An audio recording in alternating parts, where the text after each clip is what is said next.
قالوا ربنا الله ثم استقاموا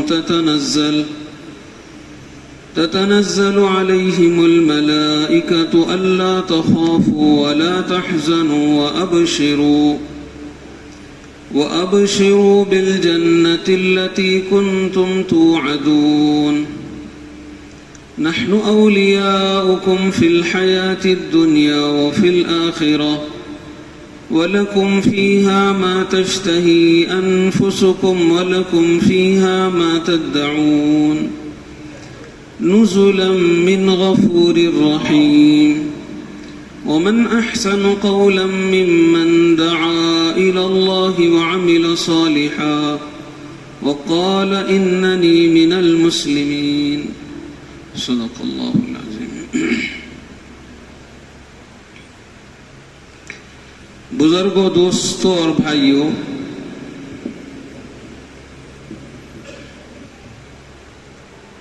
ہدایت اور ضلالت اللہ کے قبضے قدرت میں ہے۔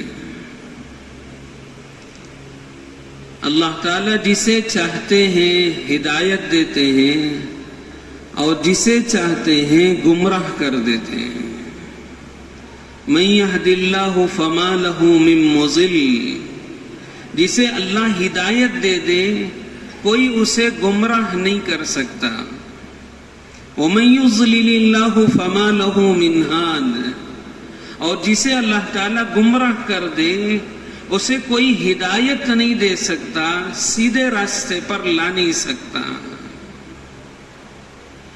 یہ کیسے معلوم ہوگا کہ ہمارے دل ہدایت پر ہیں یا گمراہی میں چل رہے ہیں؟ قرآن و حدیث میں جو کچھ ہے ان باتوں پہ دل روشن ہو گئے ہیں تو سمجھ لیں کہ دلوں کو ہدایت ملی ہوئی ہے۔ قرآن و حدیث کی باتوں پر دل شک میں ہے کہ حکومت الگ ہے، ماحول الگ ہے، لوگوں کے مزاج الگ ہیں، یہ سوچ کر چلتے ہیں تو ابھی دل گمراہی میں چل رہے ہیں، ہدایت نہیں ملی ہے۔ اسی لیے کلام پاک میں سب سے پہلا لفظ اللہ تعالیٰ نے فرمایا الف لام میم۔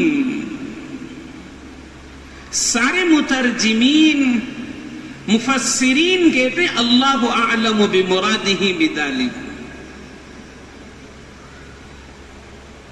حضرت مولانا یوسف جی رحمت اللہ علیہ فرماتے تھے اسی کو جو مترجمین مفسرین نے کہا کہ اس کا معنی، اس کا مفہوم، اس کا ترجمہ سب اللہ کو معلوم ہے۔ حضرت مولانا یوسف جی رحمت اللہ علیہ فرماتے تھے اللہ تعالیٰ نے پہلے ہی لفظ سے بندوں سے یوں اقرار لیا ہے، یوں کہو مجھے کچھ نہیں آتا ہے، جو کچھ علم ہے وہ اللہ کی طرف سے ہے، میں نراج جاہل ہوں، مجھے کچھ نہیں آتا ہے، جو کچھ بھی علم ہے اللہ کے یہاں سے آئے گا۔ آگے قرآن میں اللہ نے کیا فرمایا ہے؟ اللہ نے کلام پاک میں بندوں کو سمجھایا ہے کہ زمین میں ہو، آسمان میں ہو، دریا میں ہو، پہاڑوں میں ہو، جنگلات میں ہو، دنیا کے ذرے ذرے میں اللہ کا حکم چلتا ہے۔ ساری کائنات اپنے کاموں میں اللہ کے حکم کی محتاج ہے۔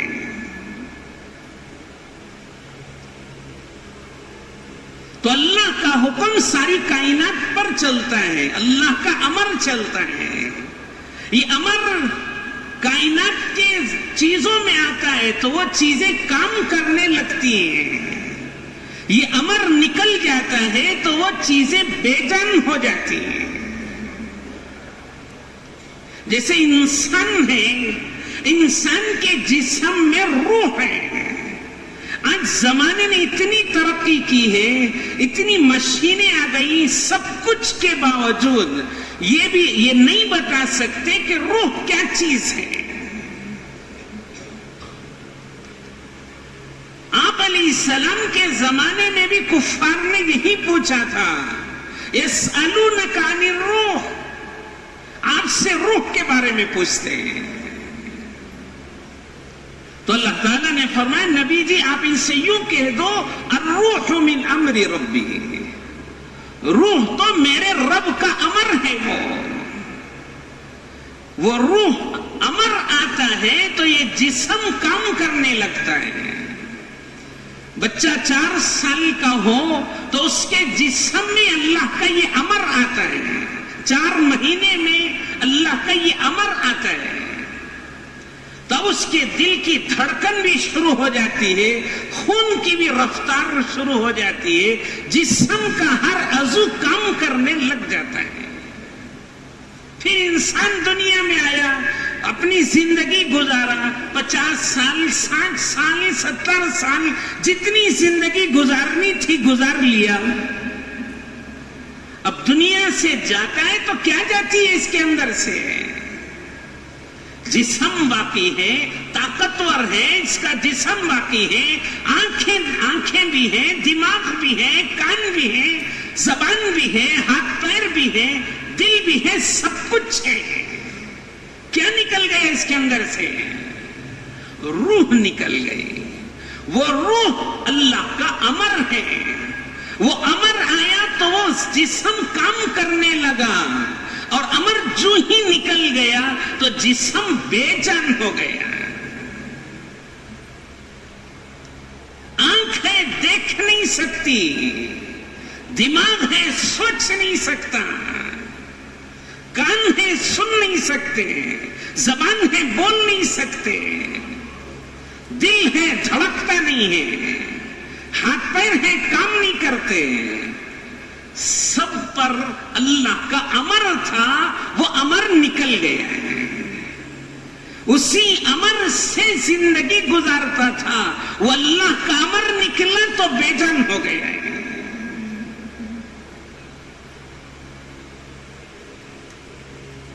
قیامت میں پھر اللہ تعالیٰ کھڑا کریں گے، لا اقسم بیوم القیامہ ولا اقسم بالنفس اللوامہ ایحسب الانسان ان لن نجمع عظاما بلا قادرین علی ان نسوی بنانا، کہ اللہ نے قسم کھا کے فرمایا کہ قیامت میں ہم تمہیں کھڑا کریں گے، کہ تمہیں ایسے کھڑا کریں گے جیسے دنیا میں تمہارا جسم تھا، جسم کا ذرہ ذرہ محفوظ کر کے کھڑا کریں گے، تمہاری انگلیوں کے پورے تک بنائیں گے، بلا قادرین علی ان نسوی بنانا، کہ ہم آپ کی انگلیوں کے پورے تک پیدا کریں گے۔ آج 1400 سال بعد لوگوں کو سمجھ میں آیا ہے کہ ایک آدمی کے انگلی کے نشان دوسرے سے ملتے نہیں۔ اللہ نے کلام پاک میں 1400 سال پہلے، بلکہ دنیا کے پیدا کرنے سے 2000 بعض میں 50,000 سال پہلے ہی بندوں کے لیے یہ بات اللہ نے ارشاد فرما دی کہ ہم تمہیں پیدا کریں گے، دوبارہ کھڑا بھی کریں گے۔ ثم لتسألن یومئذ عن النعیم، جتنی نعمتیں ہم نے تم پر خرچ کی ہیں ان سب کا تم سے حساب لیں گے۔ حدیث میں آتا ہے ہر بندے کے 3 دفتر ہیں، ہر بندے کے 3 دفتر ہیں۔ پہلا دفتر اس کے پیدا ہونے سے لے کر موت تک جتنی نعمتیں خرچ ہوئی ہیں وہ ساری نعمتیں لکھی ہوئی ہیں، کہ فلاں کے پیدا ہونے سے لے کے موت تک یہ نعمتیں ہم نے ان پہ خرچ کی ہیں۔ اور دوسرا انسان کے نیک عمل کا دفتر ہوتا ہے، تیسرے گناہوں کا دفتر ہے۔ ایک صحابہ نے آپ علیہ السلام نے فرمایا ہر نماز کے بعد 33 مرتبہ سبحان اللہ، 33 مرتبہ الحمدللہ، 34 مرتبہ اللہ اکبر پڑھ لو، 500 نمازوں میں تم نے پڑھ لیا 150 ہو جائیں گے، اور ایک کا 10 گنا 1500 نیکیاں ہو جائیں گی، اور دن میں آدمی 1500 برائیاں نہیں کرتا ہے۔ تو صحابہ نے فرمایا کہ پھر تو اللہ کے نبی قیامت میں کوئی ناکام نہیں ہوگا، سب کامیاب ہو جائیں گے۔ تو آپ علیہ السلام نے فرمایا نیکیاں کرتے رہو، قیامت میں بندے کی نعمتوں کا جو ہی دفتر کھلے گا بڑی سے بڑی نیکیاں بھی چھوٹی ہو جائیں گی۔ اس کی نعمتوں کا دفتر اٹھائیں گے اور نیکیاں دیکھیں گے۔ ترمذی شریف کی ایک روایت ہے کہ بنی اسرائیل میں ایک عابد تھا، اس نے اللہ سے دعا کی کہ اللہ میں آپ کی عبادت اور بندگی کرنا چاہتا ہوں، اور یہ کہہ کر وہ سمندر میں چلا گیا، اور سمندر میں چھوٹا سا ٹیلا تھا، وہاں رہنے لگا۔ 500 سال وہاں اس نے عبادت کی، نہ ریاکاری ہے، نہ حقوق کسی کے ضائع کیے ہیں، نہ کوئی گناہ نافرمانی کیا ہے، بالکل پاک اور صاف 500 سال کی عبادت کی۔ اللہ نے اس کے لیے ایک میٹھے پانی کا چشمہ، انگلی کے برابر میٹھے پانی کا چشمہ جاری کر دیا، اور ایک انار کا درخت اگ گیا تھا، روزانہ ایک انار کھاتا، پانی پیتا، عبادت میں لگا رہتا تھا۔ جب اس کے انتقال کا وقت آیا تو اس نے دعا کی کہ اللہ میری موت آئے تو سجدے کی حالت میں موت آئے۔ اللہ نے اس کی وہ آرزو بھی پورا کر دی۔ جب اللہ تعالیٰ نے اسے اپنے یہاں اللہ نے اسے بلایا اور یہ کہا کہ ادخل الجنت برحمتی بفضلی، کہ تو میرے رب میرے فضل سے، میرے کرم سے جنت میں چلا جا، تو اس کے دل میں بات آئی کہ 500 سال تو عبادت کیا ہوں، نہ ریاکاری ہے، نہ گناہ ہے، نہ کسی کے حقوق ضائع کیے ہیں۔ تو اس نے کہا بل بعملی یا رب، اے اللہ میرے عمل بھی تھوڑا سا دیکھ لیتے۔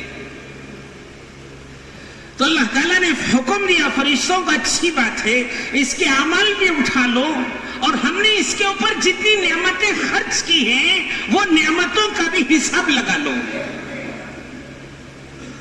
تو اس کی آنکھ کی نعمت لی گئی، جو زندگی بھر دیکھا تھا، اللہ کی نعمت کو استعمال کیا تھا، آنکھ کی نعمت اٹھائی گئی اور اس کی عبادت کو تولا گیا، تو آنکھ کی نعمت کے بدلے 500 سال کی عبادت بھی سستی ہو گئی، چھوٹی ہو گئی۔ تو ایک نعمت ابھی اٹھائے ہیں، پوری 500 سال کی عبادت اس کی ختم۔ ابھی تو 500 سال انار کھایا ہے، پانی پیا ہے، اور بدن کے اور اعضاء کی صحت و سلامتی ملی تھی، وہ سب اب وہ رونے لگا کہ بل بفضلک یا رب۔ تو نعمتوں کا دفتر جو ہی کھلتا ہے تو بندے کی ساری نیکیاں ہی ختم ہو جاتی ہیں۔ اب ایک ہی دفتر رہ گیا، گناہوں کا دفتر باقی ہے، اور جو بندے کے اوپر خرچ کی بھی نعمتیں تھی وہ دفتر باقی ہے۔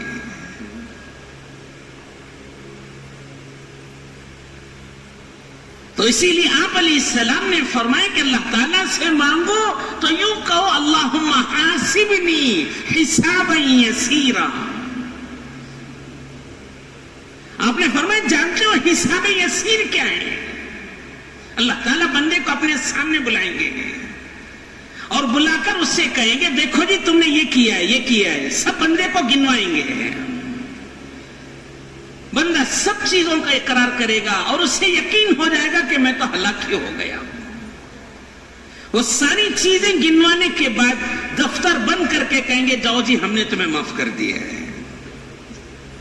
اگر یہ حساب یسیر ہے، اللہ سے مانگو تو حساب یسیر مانگو کہ اللہ میرا حساب آسان فرما دے، ورنہ زندگی کی جو نعمتیں ہم نے استعمال کی ہیں ان نعمتوں کا حساب دینا ہمارے سے مشکل ہے. نہ ہماری نیکیاں اتنی زیادہ ہیں جو اس نعمتوں کے دفتر کو پر کر سکیں، اور نہ ہمارے پاس کوئی عمل ہے جو اس کے برابر ہو سکے.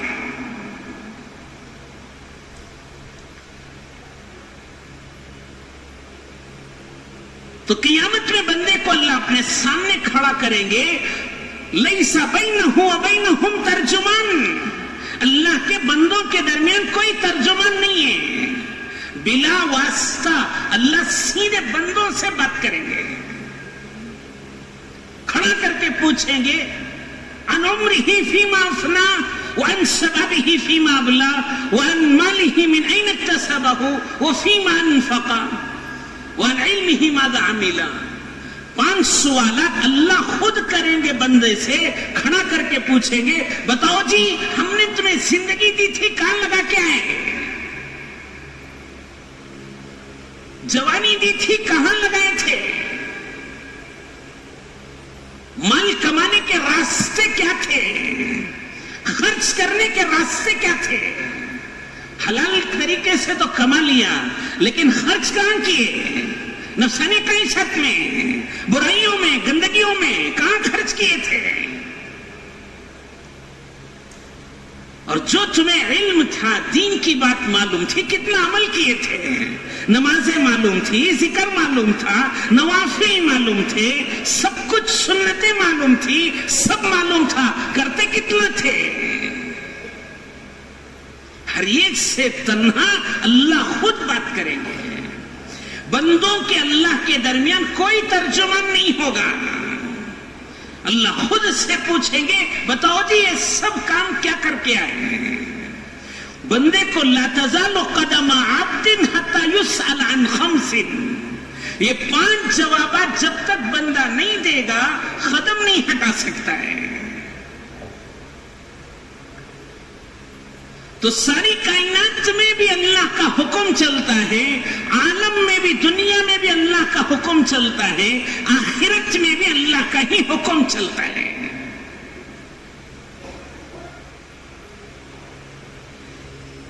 جیسے انسان کے جسم میں اللہ کا امر آیا، اللہ کا حکم امر آیا تو انسان کام کرنے لگا ہے، ویسے انسان کے جسم سے اللہ کا امر نکلتا ہے تو یہ جسم بیکار ہو جاتا ہے. تجارتوں میں اللہ کا امر نفع کا ہوتا ہے تو تجارت نفع کی بن جاتی ہے، اور اللہ کا حکم نقصان کا ہوتا ہے تو تجارت نقصان والی ہو جاتی ہے. کوئی دکان نقصان کے لیے نہیں کھولتا ہے، کمانے کے لیے کھولتا ہے، گھر چلانے کے لیے کھولتا ہے، ترقی کے لیے کھولتا ہے. لیکن اللہ کا امر آتا ہے تو دکان میں نفع ہوتا ہے، اللہ کا امر نہیں ہوتا تو دکان میں نقصان ہوتا ہے.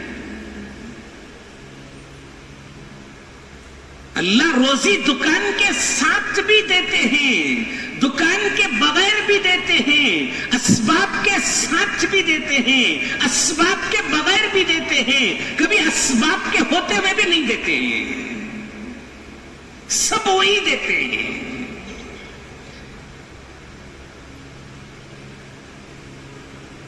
حضرت آدم علیہ السلام کو بغیر ماں باپ کے پیدا کر کے دکھایا. حضرت حوا علیہ السلام کو حضرت آدم علیہ السلام سے پیدا کر کے دکھایا، ان کی پسلی سے پیدا کر کے دکھایا.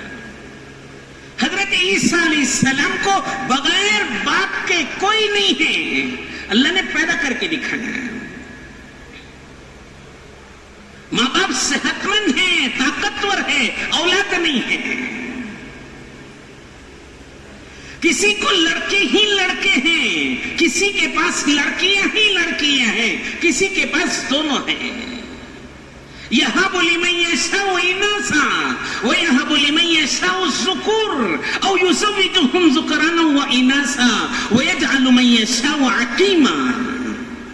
کسی کو اللہ لڑکے ہی لڑکے دیتے ہیں، کسی کو لڑکیاں ہی لڑکیاں دیتے ہیں، کسی کو دونوں دیتے ہیں، کسی کو کچھ نہیں دیتے.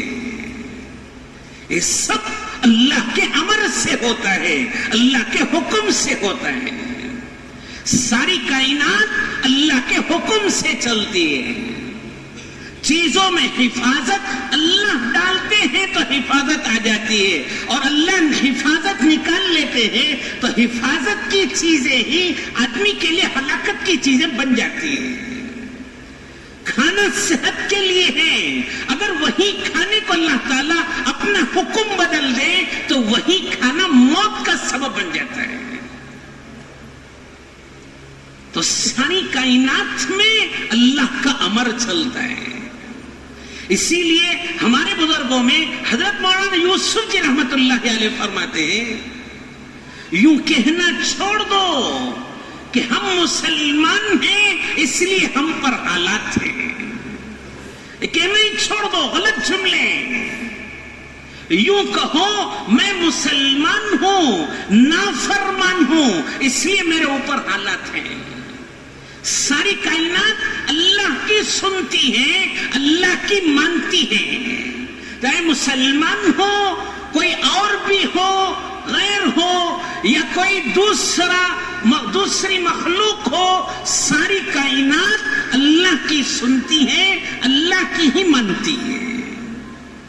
بندے اگر اللہ کے حکموں کو پورا کرتے ہیں تو کائنات کو اللہ تعالیٰ انسان کے فائدے کے لیے استعمال کرتے ہیں, اور اگر بندہ نافرمان ہو جاتا ہے تو اسی کائنات کو بندے کی سزا کے لیے استعمال کرتے ہیں. ساری کائنات انسان کی خادم ہے, وفادار خادم ہے. سورج جب سے پیدا ہوا ہے اس وقت سے پوری وفاداری کے ساتھ خدمت میں لگا ہوا ہے. چاند جب سے پیدا ہوا ہے پوری وفاداری کے ساتھ خدمت میں لگا ہوا ہے. ہوائیں انسانوں کی خدمت کے لیے, بارشیں انسانوں کی خدمت کے لیے, ہر چیز انسانوں کی خادم ہے. لیکن جب انسان نافرمان ہوتا ہے, جیسے آپ کے یہاں تو بادشاہوں کے زمانے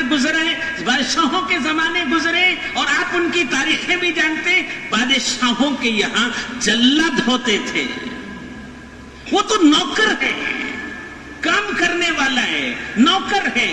لیکن کبھی شہزادہ بھی غلطی کرے تو نوکر کو جلاد کے ذریعے سے پٹائی کراتے ہیں.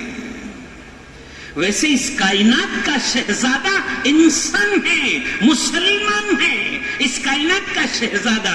لیکن جب مسلمان نافرمان ہو جاتا ہے تو اس کے انہی نوکروں کے ذریعے سے, خادموں کے ذریعے سے انسانوں کی پٹائی کرتے ہیں. فرشتے انسانوں کی حفاظت کے لیے ہیں, لیکن جب بندے نافرمانی کرتے ہیں تو انسانوں کی بجائے حفاظت کے ان کو نقصان دینے کے لیے ہو جاتے ہیں. قوم لوط بڑی قوم تھی, طاقت والی قوم بھی تھی, لیکن جب نافرمانی کی نبی نے سمجھایا اور ان کو بہت کچھ سمجھایا, نہیں مانے تو اللہ نے فرشتے کو حکم دیا, اس نے پر زمین میں ڈال کے پوری قوم کو ایسے آسمان کی طرف اٹھا لیا اور اس پوری زمین کو الٹ دیا.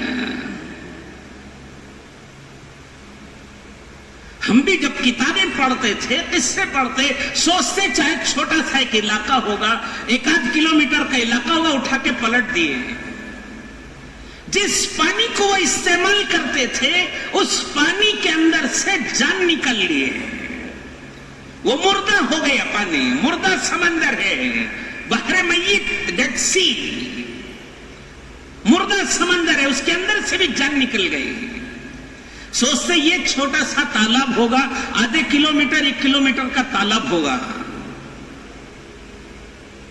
جب راہ خدا میں جا کے دیکھے, وہاں نکل کر دیکھا تو 80 کلومیٹر کا صرف سمندر ہے. چلتے چلتے چلتے چلتے گاڑی چلتے چلتے گھنٹے 2 گھنٹے لگ گئے, اور دنیا کا سب سے نچلا علاقہ ہے کہ اٹھا کے زمین کے اندر ان کو دھسا دیا. جو فرشتے انسانوں کی حفاظت کے لیے تھے انہی سے انسانوں کو سزا دی گئی. ہوائیں انسانوں کے کام کے لیے ہیں, لیکن جب نافرمانی کی قوم عاد نے تعالیٰ نے 7 راتیں 8 دن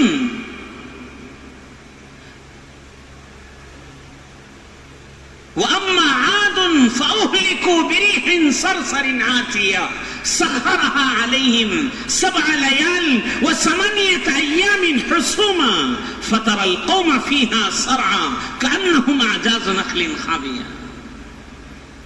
آپ دیکھو گے کہ وہ ان کے 8 راتیں 9 دن مسلسل اتنی سخت ہوا چلی کہ ہوائیں ان کو اڑاتی زمین پہ پٹکتی تھی. کسی کا سر پھوٹا, کسی کا پیٹ پھٹا, ہاتھ پیر ٹوٹے, سب مرے پڑے. اللہ تعالیٰ فرماتے کأنہم أعجاز نخل خاویہ, ایسے لگتا ہے کہ کھوکھلے کھجور کے درختوں کے تنے پڑ گئے. یہاں سے وہاں تک ان کی لاشیں پڑی ہوئی تھی. جو ہوا انسانوں کی خادم تھی, انسانوں کی نافرمانی کی وجہ سے اسی ہوا کو انسانوں کے سزا کے لیے استعمال کیے. پانی انسانوں کا خادم ہے, لیکن نافرمانی کرے تو اللہ تعالیٰ نے فرعون کو ڈبو کے دکھایا. اس میں حضرت موسیٰ علیہ السلام اور ان کی قوم کے لیے تو خادم بنا ہوا تھا, محراب بنے ہوئے تھے, ان کے راستے بنے ہوئے تھے, اور وہی فرعون اور اس کے لشکر کے لیے وہی پانی ان کے لیے عذاب بنا ہوا تھا. تو ان کا تو خادم تھا, ان کے لیے سزا کے لیے استعمال کیا گیا. ویسے اللہ تعالیٰ نے کلام پاک میں ہم سے جو کچھ بیان کیا ہے, جو کچھ اللہ نے ہمیں حکم دیا ہے, یہ اس لیے حکم دیا ہے کہ یہ نہ سمجھا جائے کہ ہم یہ قصے سن لیں یا پرانے زمانے کی باتیں سن لیں اور سوچ لیں کہ یہ پرانے زمانے کے لوگوں کے ساتھ ہوا. یہ اس لیے اللہ تعالیٰ کلام پاک میں بیان کیے کہ جیسے ان لوگوں نے نافرمانی کی تو سزا دی گئی, اور ان لوگوں کو زمانے میں فرما بردار تھے اور ان کی نیکیوں کی وجہ سے ہم نے انہیں کامیاب بھی کیا تھا. کامیاب ہونے والوں کی زندگی تنگیوں میں, حالات میں, تکلیفوں میں تھے, تو وہ کامیاب تھے دین کے ساتھ, نیکی کے ساتھ, پاکیزہ زندگی کے ساتھ. اور جنہوں نے نافرمانی کی, اللہ کے حکم توڑے, نبی کی نافرمانی پر آئے, نبی کے طریقوں پر چلنا پسند نہیں تھا انہیں, وہ اپنے وقت کے بڑے بڑے لوگ تھے. آج جن کو ہم بے عزتی سے نام لیتے ہیں اور جن کے نام لیتے دلوں میں توہین آتی ہے, وہ اپنے زمانے کے بڑے بڑے لوگ تھے. وہ بڑے مالدار, حکومت والے, طاقت والے. دنیا ان کی حکومت اور مالداری کو دیکھ کے ڈرتی تھی, لیکن آج نام لیتے تو ذلت لگتی ہے. وہی حضرات انبیاء کا, ان کے ساتھ رہنے والوں کا, حضرات صحابہ کا نام لیتے ہیں تو دلوں میں محبت بھر جاتی ہے. یہ اس لیے تھا کہ انہوں نے اپنی زندگی کو ایک پاکیزہ طریقے پر لائے. ہمیشہ یہ دیکھتے تھے کہ اللہ کو کیا پسند ہے, اللہ کے رسول نے ہمیں کون سی زندگی سکھائی ہے, تو اس پر اپنے آپ کو ڈالتے تھے. اسی لیے اللہ تعالیٰ نے اس دنیا کو دار الحقوق بنایا ہے اور قیام آخرت کو دار الجزا بنایا ہے. فارسی کا شعر ہے, سر انجام جاہل جہنم بود, جاہل نکو عاقبت کم بود. کہ جاہل کا انجام ہمیشہ جہنم ہے. کیوں؟ کہ وہ حقوق ادا کرنا جانتا نہیں ہے, نہ وہ اللہ کا حق جانتا ہے, نہ رسول اللہ کا حق جانتا ہے, نہ ماں باپ کا حق جانتا ہے, نہ بھائی بہنوں کا حق جانتا ہے, نہ بیوی بچوں کا حق جانتا ہے. اس کے سامنے کسی کے حقوق نہیں ہے, اس لیے وہ ہمیشہ ناکام ہی رہتا ہے. آپ علیہ السلام نے آ کر ہر ایک کے حقوق سکھائے کہ اللہ کے ساتھ کیسے رہنا, کہ اللہ کے ساتھ کسی کو شریک مت کرو, اللہ کا بندوں پر بھی حق ہے اور بندوں کا اللہ پر حق ہے. بندوں کا حق اللہ کے دربار میں یہ ہے کہ بندے اللہ کے ساتھ کسی کو شریک نہ کریں, اور اللہ کا بندوں پر حق یہ ہے کہ اگر بندے شرک نہ کریں تو اللہ تعالیٰ ان کو جہنم میں نہ ڈالیں, کہ اللہ ان کو جہنم میں نہیں ڈالیں گے. رسول اللہ کا حق ہے کہ آپ علیہ السلام کی زندگی اپنے اندر آئے, ہمارا چلنا پھرنا, ہماری سوچ, ہمارا لباس, رہن سہن سب آپ علیہ السلام کے طریقے پر ہو. حضرت مولانا یوسف الیاس جی رحمت اللہ علیہ فرماتے تھے کہ اس کام کا مقصد ہی یہ ہے کہ امت اللہ کے نبی کی وردی پہن لے.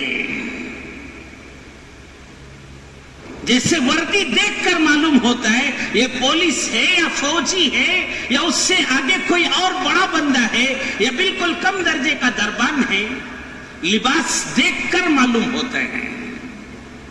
ویسے ہمارا لباس دیکھ کر کہیں کہ یہ محمدی ہے,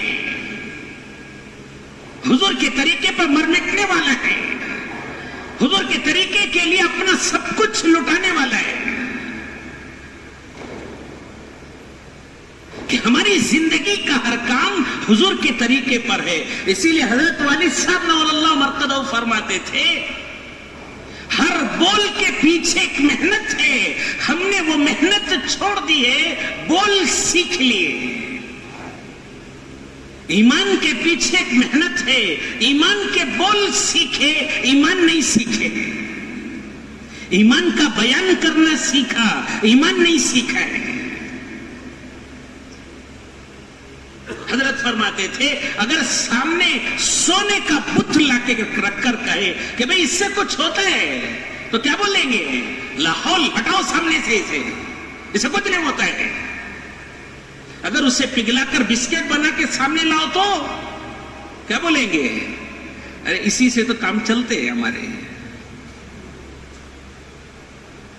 شکلیں بدلی, زبان بھی بدل گئی. ناپاک منی کو دیکھتے تو تھو تھو کرتے ہیں. اگر اسی کو اللہ نے انسانی شکل دی, اب بڑا ہوتے ہوتے وزیر اعظم بن گیا, اب پوچھے اس سے کچھ ہوتا ہے کیا بولیں گے؟ اسی کے تو فیصلے چل رہے ملک میں. جیسے شکلیں بدلنے سے ہماری زبان بدل رہی ہے, زبان نہیں بدل رہی ہے, ایمان بدل رہا ہے. جیسے ہم اسے حقیر اور بے جان اور اس سے کچھ نہ ہوتا ہوا یقین کرتے, ویسے ہی انسان سے بھی کچھ نہ ہوتا ہوا یقین کریں. ہم نے نماز پر تقریر کرنی سیکھی ہے, نماز پڑھنا نہیں سیکھا ہے.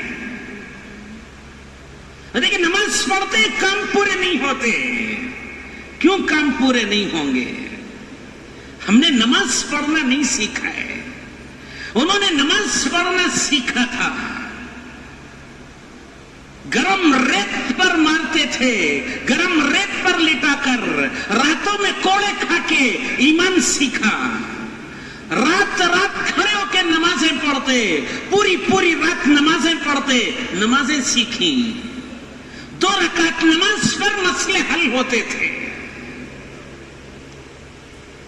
جیسے کوئی بولے کہ بھئی آج کل 50 لاکھ کی گاڑی آ گئی ہے, آج کل ڈھنگ کی نہیں ہے,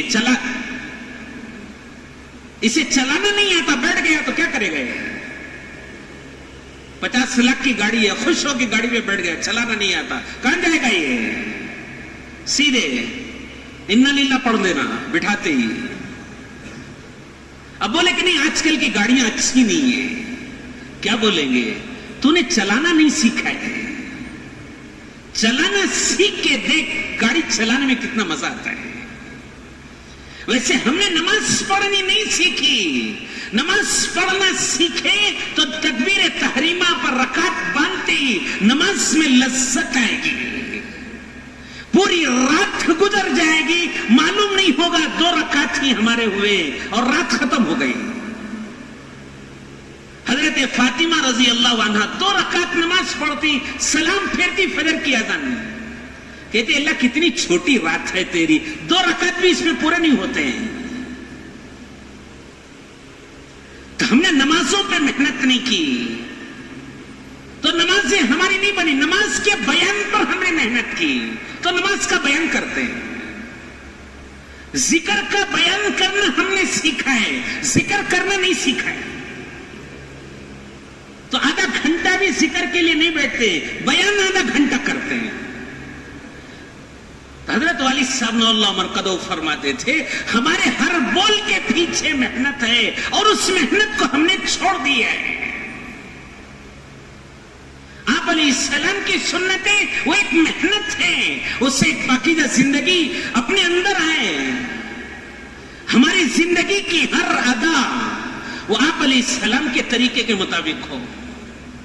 تو اسی لیے فرماتے ہیں آپ علیہ السلام کے 3 پہلو ہیں زندگی کے، آپ کی صورت، آپ کی سیرت اور آپ کی سریرت.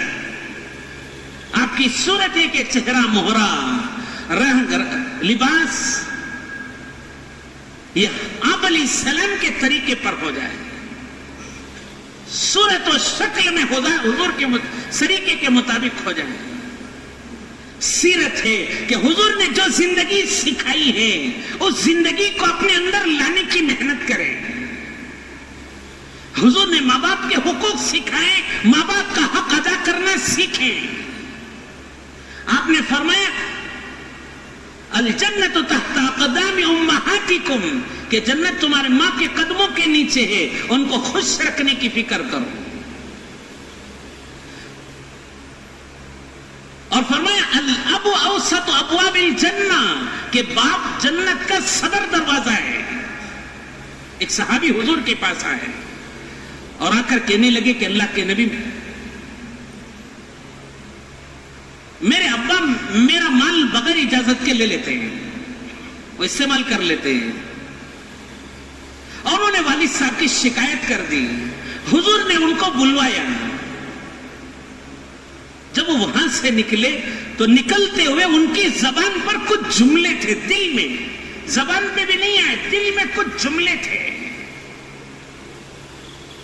وہ اپنے گھر سے نکلتے ہوئے دل میں کچھ جملے کہے. حضرت جبرائیل علیہ السلام نے آ کر آپ علیہ السلام سے فرمایا کہ اللہ کے نبی جب یہ آپ کے پاس آئیں تو ان سے کہو پہلے وہ جملے بتاؤ جو تمہارے دل نے کہے، تمہارے کانوں کو بھی آواز نہیں ہے. جب وہ پہنچے تو آپ علیہ السلام نے ان سے فرمایا کہ وہ کیا جملے تھے جو تمہارے دل نے کہے، زبان نے بھی، تمہارے کانوں نے بھی نہیں سنائے. انہوں نے کہا کہ اللہ کے نبی وہ میرے دل کا دکھڑا تھا. کہ وہ کیا جملے تھے؟ تو انہوں نے وہ اشعار میں سنائے غزوتک مولودا ومنتک نافعا تعل بما اجنا عليك وتنحل اذ ليلة ذاقتك بالسقم لم ابد بسقمك الا ساهرا اتململ كاني انا المتروق دونك بالذي طرقت به دوني فعيني تمهل تخاف الردى نفسي عليك وإنها لتعلم أن الموت وقت مؤجل فلما بلغت السن والغاية التي إليها مدى ما كنت فيها أؤمل جعلت جزائي غلظة وفزادة كأنك أنت المنعم المتفضل فليتك إن لم ترى حق أبوتي فعلت كما الجار المصاحب يفعل. لگاتار انہوں نے کلام سنانا شروع کر دیا. کہا کہ بچپن سے تو میں نے تیری دیکھ بھال کی تھی اور ہر قسم کے تیرے دکھ اپنے اوپر اٹھائے تھے. کبھی تو بیمار ہو جاتا، رات بھر میں تجھے لے کر پھرتا تھا، ایسے لگتا جیسے بیماری تجھے نہیں میرے اوپر بیماری آ گئی ہے. پوری رات لے کر تیرے غم میں روتا بیٹھتا تھا. جب بھی تو بیمار ہوتا مجھے خیال ہوتا کہیں میرا بیٹا اس بیماری میں انتقال نہ ہو جائے، جبکہ اس بات کا یقین تھا کہ موت ایک دن آئے گی اور ضرور آئے گی، لیکن ہر بیماری میں مجھے ڈر ہونے لگتا کہ کہیں میرا بیٹا مجھ سے جدا نہ ہو جائے. ایسے ہوتے ہوتے جب تیری عمر بڑی ہو گئی، فلما بلغت السن والغایۃ التي الیہا مدى ما كنت فيها اعمل، جب تو بڑی عمر کو ہو گیا، میرے شانہ بشانہ کاندھے سے کاندھا لگا کے چلنے لگا، مجھے ایک امید ہونے لگی کہ اب میرا بچہ بڑا ہو گیا ہے، اب میرے کندھے کا بوجھ اپنے اوپر اٹھا لے گا، میری ساری ذمہ داریاں میرا بچہ سنبھال لے گا، اب میری ذمہ داریاں میرا بچہ سنبھال لے گا۔ یہی سوچ کے میں چلتا رہا، لیکن میری ہر بات کو تو غصے سے جواب دینے لگ گیا۔ جعلت جزائے غلظتاً و فزازتاً، سخت کلامی سے، غصے سے تو اب میری باتوں کا جواب دیتا ہے۔ ایسے لگتا ہے بچپن سے میں نے نہیں، تو نے مجھ پہ احسان کیے، بچپن سے میں نے تیری اتنی دیکھ بھال کی، اور ایسے لگتا ہے جیسے تو نے میرے اوپر احسان کر کے مجھے یہاں تک پہنچایا ہے۔ پھر کہنے لگے فَإِن لَمْ تَرَ حَقَّ أُبُوَّتِي فَلَيْتَكَ إِن لَمْ تَرَ حَقَّ أُبُوَّتِي فَعَلْتَ كَمَا الْجَارُ الْمُصَاحِبُ يَفْعَلُ، ارے اگر تو میرے ساتھ بیٹے کا حق ادا نہ کرتا، میرے باپ ہونے کا حق ادا نہ کرتا، تب بھی مجھے کوئی غم نہیں تھا، ایک پڑوسی کی طرح تو میرے ساتھ پیش آ جاتا۔ ایک پڑوسی اچھے اخلاق والا اپنے پڑوس کے ساتھ جتنے اچھے اخلاق سے رہتا ہے، تو بھی اتنے اچھے اخلاق سے میرے ساتھ رہ جاتا۔ میری چھوڑی سی تیری چیزیں استعمال کرنے پر تجھے دکھ ہوا، اور اللہ کے نبی کو تو نے شکایت بھی کر دی۔ حضور ان جملوں کو سن کے اتنا دکھ ہوا حضور کو، سیدھے اٹھے اور ان کے جو بیٹے تھے ان کا گریبان پکڑ کے کیا اجی کیا سمجھتے ہو تم اپنے ابا کو؟ انت ومالک لابیک، تم بھی تمہارا مال بھی سب تمہارے ابا ہی کا تو ہے، وہ کچھ استعمال کر لیں تو تمہیں کیوں پریشانی ہونے لگے؟ تو حقوق سکھائے کہ ماں باپ کے ساتھ رہنے کا حق سکھایا، بھائی بہنوں کے ساتھ رہنے کا حق سکھایا۔ آپ علیہ السلام کے کوئی حقیقی بھائی نہیں تھے، آپ کے ایک رضائی بھائی تھے، آپ کے چچیرے بھائی تھے حضرت جعفر رضی اللہ عنہ، آپ کے چچیرے بھائی تھے، حبشہ سے ہجرت کر کے آئے تھے، بالکل خیبر جب فتح ہوا تھا اس وقت میں پہنچے تھے۔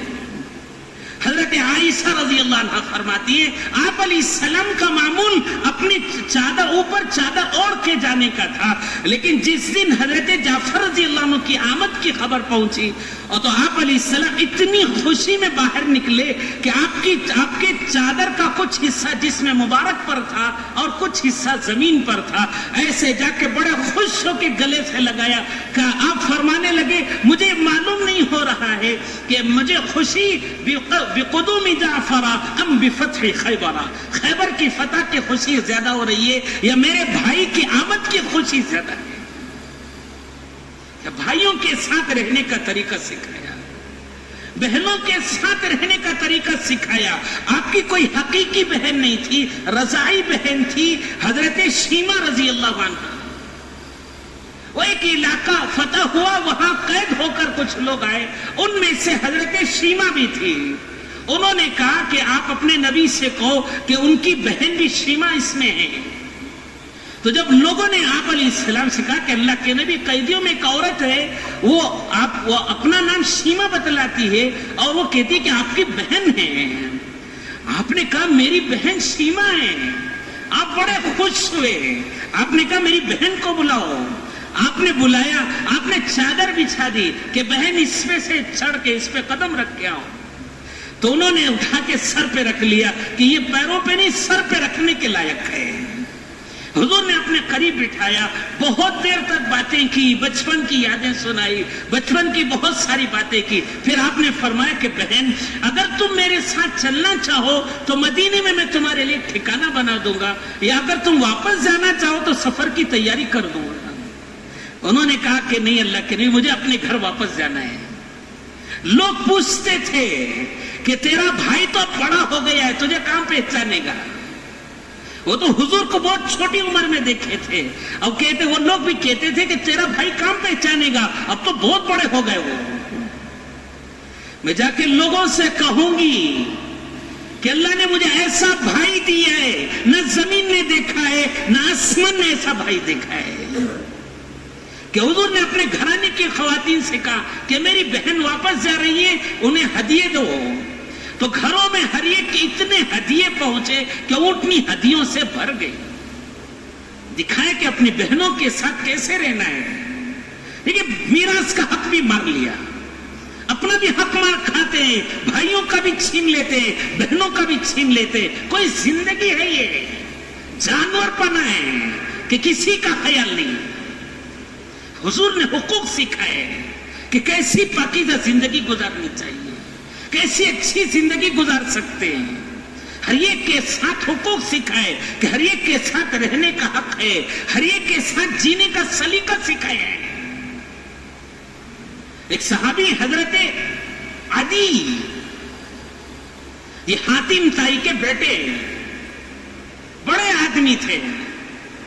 یہ آئے تھے, ان کی بہن بھی تھی, وہ مسلمان ہو گئی تھی. حاتم تائی پرانے زمانے کے بڑے فقیر تھے. ان کے ایک بیٹا بیٹی نے حضور کا زمانہ پایا, بیٹی مسلمان ہو گئی, جا کے بھائی کو بلا کے لائی کہ تم بھی آ جاؤ, ان کے دربار میں آؤ, مسلمان ہو جاؤ, امن میں رہو گے.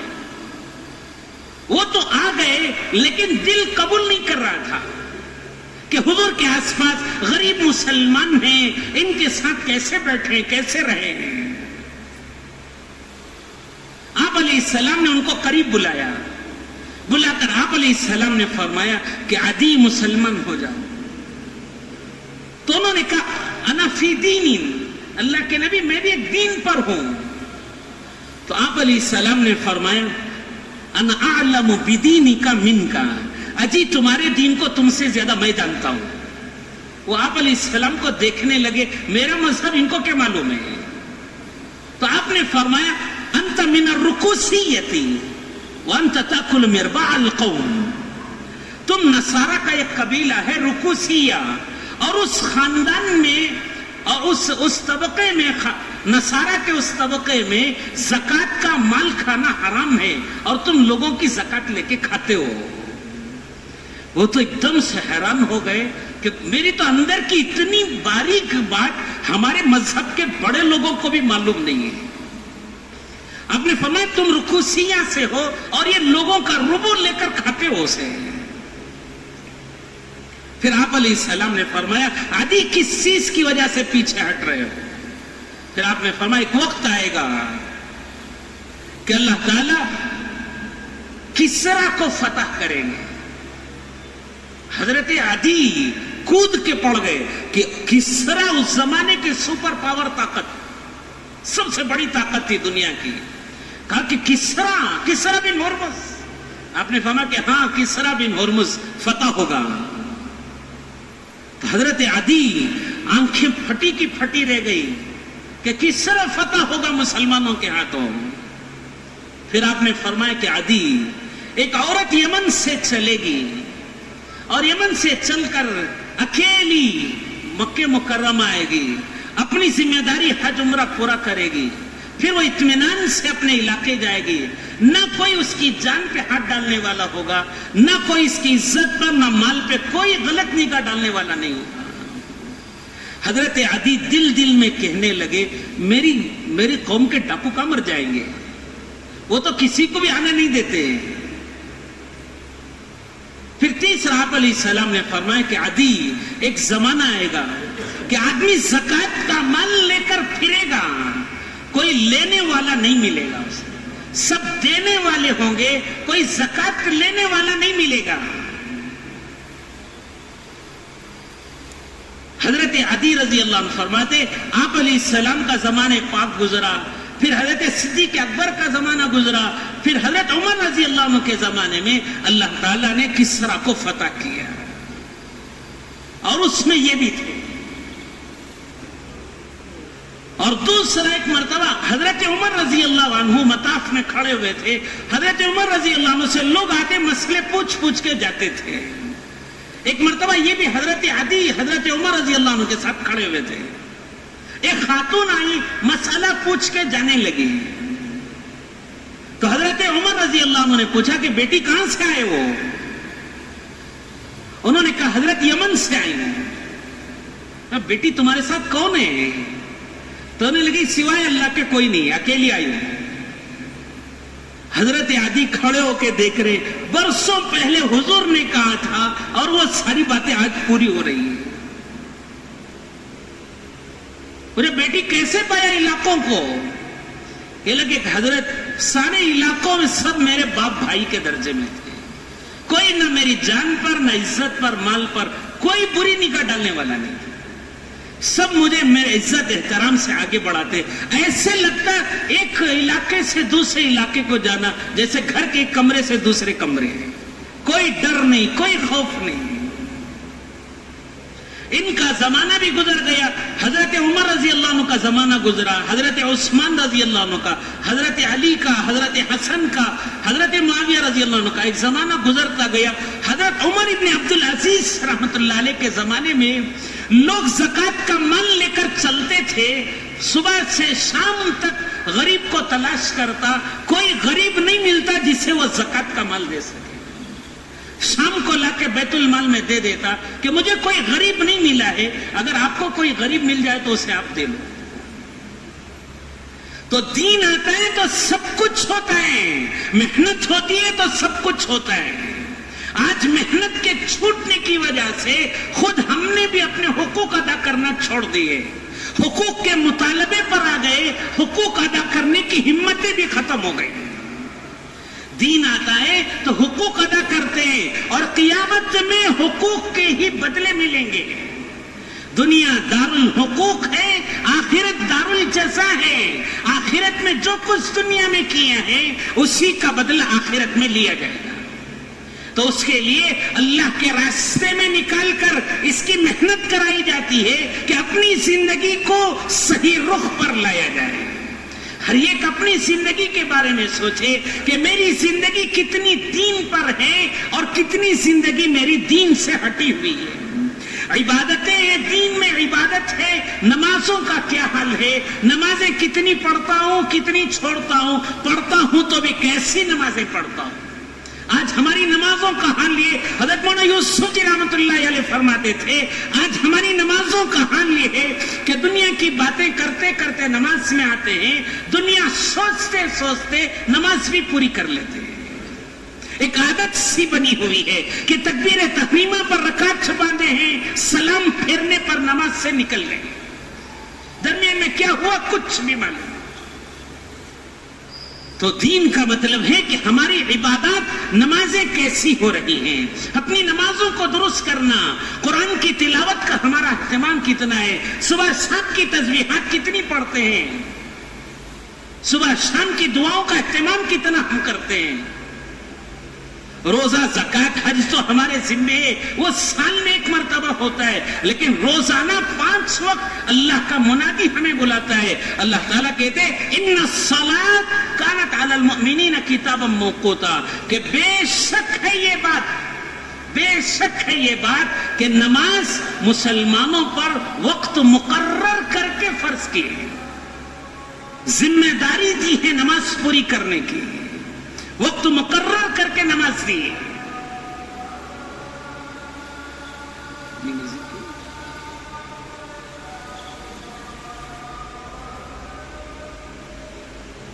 دوسرا معاملات ہیں. ہمارے معاملات کیسے ہیں؟ ایک دوسرے کے ساتھ ہم لین دین کرتے ہیں، تجارت کرتے ہیں، یہ ہمارا لین دین کیسا ہے؟ آپ علیہ السلام کی زندگی کے 4 اصول تھے تجارت کے: سچائی، امانت داری، دینداری، سمجھداری. کہ 4 چیزوں کے ساتھ ہماری تجارتیں ہو رہی ہوں، کہ سچائی بھی ہو، امانت داری ہو، کسی کا حق اپنے ذمہ نہ رہے، کہ ہمارے معاملات دیکھیں، ہماری معاشرت، ماں باپ کے ساتھ ہم کیسے رہتے ہیں، بی بچوں کے ساتھ کیسے رہتے ہیں، بھائی بہنوں کے ساتھ، خاندان پڑوسیوں کے ساتھ، کنبے والوں کے ساتھ کیسے رہتے ہیں.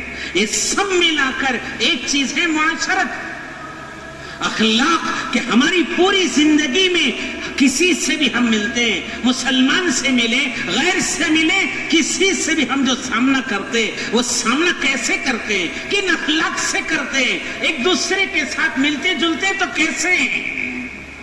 یہ سب ملا کر دین ہے. دین کے مطابق زندگی سیکھنی پڑتی ہے. جیسے حضرت والد صاحب اللہ مرقدو فرماتے تھے ہر بول کے پیچھے ایک محنت ہے. ہم نے محنت چھوڑ دی ہے, بول سیکھ لیے ہے. محنت بھی کر کے اس بول کو اپنی زندگی میں لانا, عبادات اپنی زندگی کے اچھی ہونا, معاملات اچھے ہونا, معاشرت اپنی اچھی ہونا, اخلاق اچھے ہونا, اللہ رسول کے ساتھ ہمارے عقائد اچھے رہنا, یہ سب ملا کر محنت کر کے اپنی زندگی میں آتا ہے تو کہتے ہیں دینداری والی زندگی ہے. اور قیامت میں یہ دیکھا جائے گا زندگی میں کتنا دین تھا اور کتنی زندگی دین سے خالی تھی. جتنی زندگی میں دین ہے اتنی زندگی کامیاب ہے, اور جتنی زندگی کا حصہ دین سے خالی ہے اتنے ناکام ہیں. 20% زندگی میں دین ہے تو 20% کامیاب ہے, 80% ناکام ہے. آپ بتاؤ کوئی آپ کے گھر کا بچہ 30% لے لے, 20%, 30% لے لے, آپ شاباشی دو گے اسے, واہ واہ بہت خوب بہت خوب, بڑے اچھے نمبر لیے آپ نے. کیا کہیں گے کمبخت کہیں کا پورا سال درسگاہ میں بیٹھ کے کیا کر رہا تھا, حجامت کر رہا تھا پورا سال, کہ 30% لیا ہے. جیسے اسے ڈانٹتے ہیں ویسے ہی قیامت میں جب ہم کھڑے ہوں گے ہماری زندگی کا حساب لگائیں گے, دیکھیں گے ہماری زندگی میں کتنے فیصد دین تھا. جتنے فیصد دین ہے اتنی زندگی ہماری کامیاب ہے, اور جتنا فیصد خالی ہے وہ ہمارے لیے وبال اور عذاب ہے. تو اس کے لیے ہم بھی اس بات کے محتاج ہیں کہ اللہ ہمیں اتنی توفیق دے دے کہ ہم بھی 100% دین پر چلنے والے ہو جائے. ابھی ہم بھی پابند نہیں ہوئے, ہم بھی اس محنت میں اسی لیے چل رہے کہ اللہ تعالیٰ ہمیں چلتے چلتے چلتے دین پر 100% چلنے والا بنا دے. اللہ ہم سب کو بنا دے گا, اور یہ محنت سے ہوتا ہے. تو اس کے لیے اللہ کے راستے میں نکلتے تو یہ زندگی سیکھنے کو ملے گی. اللہ کے راستے میں ایک وقت لگائیں گے تو یہ زندگی ہمارے اندر آئے گی. تو اس کے لیے ماشاءاللہ ہمارے اجتماعات بھی آ رہے ہیں. اجتماعات کی محنت یہ گھر گھر فرد کے لیے ہوتی ہے, ایک بہار ہوتی ہے, ایک وقت ہوتا ہے ہدایت کی ہواؤں کے چلنے کا.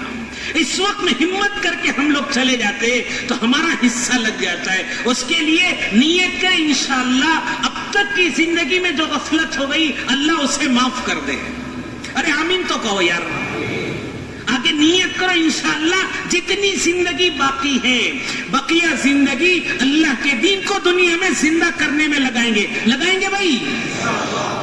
بولے سو ہمیں تھکے سو آپ, ارے دل جان سے بیجاپور والے انشاءاللہ بولے ہماری مسجد کی چھت اور اونچی ہو جاتی. کریں گے بھائی. اللہ سب کو قبول فرمائے, برکت نصیب فرمائے, ترقی نصیب فرمائے. ہم نے نیت کی اللہ کے راستے میں زندگی لگانے کی, اب ہمت کر کے 4 مہینے کے لیے کھڑے ہو کر بتائیں. ہمارے اجتماعات قریب ہیں, اجتماعات کی بھی محنت کرنی ہے, ہمت کر کے اپنی جگہ کھڑے ہو جائیں. ماشاءاللہ کھڑے ہو جائیں.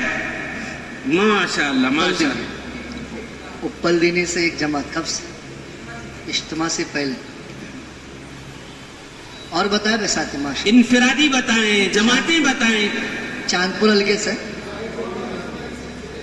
نومبر 10 تاریخ سے ایک 100 کی زون متبادل